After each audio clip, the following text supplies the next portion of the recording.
हंसी हंसी पूछेली आनंद के मैया आउरौ तो पूछेली हो।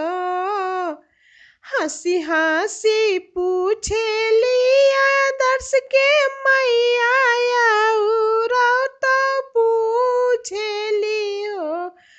पियवा कहिया जे सावन उतरी है तो कहिया भादव लगी है हो। पियवा कहिया जे सावन उतरी है तो कहिया भादव लगी है हो।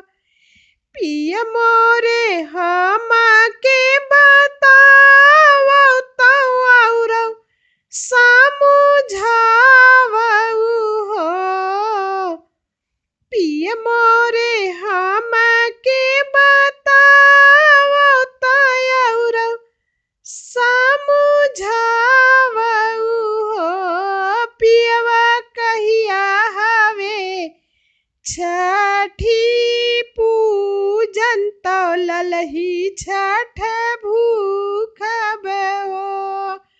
पियवा कहिया हवे छठी पूजन तो ललही छठ भूखब हो। आज ही सावन उतारी है आज ही भादव लगी है हो।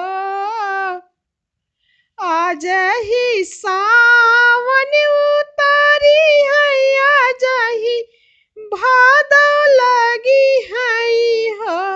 रानी आजू के छठै नदी नवाला लही छठी परी हाई हो। रानी आजू के छठै नदी नवाला लही छठी परी हाई हो। हटिया से ले अबै चाउर तो और दहिया हो। हटिया से ले अबै चाउर तो और दहिया हो। रानी पोखरा के तीरे कुश ढखवाओ ही छठी पूजी हो। रानी पोखरा के तीरे कुश ढखवाओ ही छठी पूजी हो। आई गईले छठिया के दिनवा तहत भिनु सरवा हो। आई गईले छठिया के दिनवा तहत भिनु सरवा हो।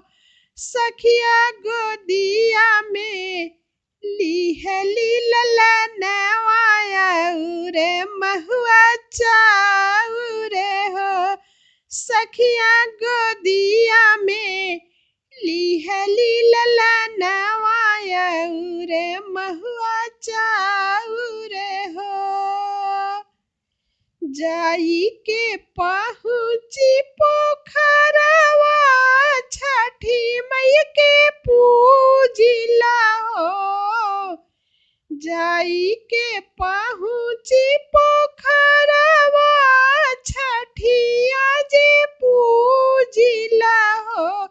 सखिया रची रची देई रानी गठिया देखत नीक लागई हो। सखिया रची रची देई रानी गठिया देखत नीक लागई हो। पोखरा से निकली छठी मैया सुना हो मोरी रानी हो। पोखरा से निकली छठी मैया सुना हो मोरी रानी हो। तोहरा लाल अमर रहे सोहरी हो। रानी जुगे जुगे जिए तोहरा लाल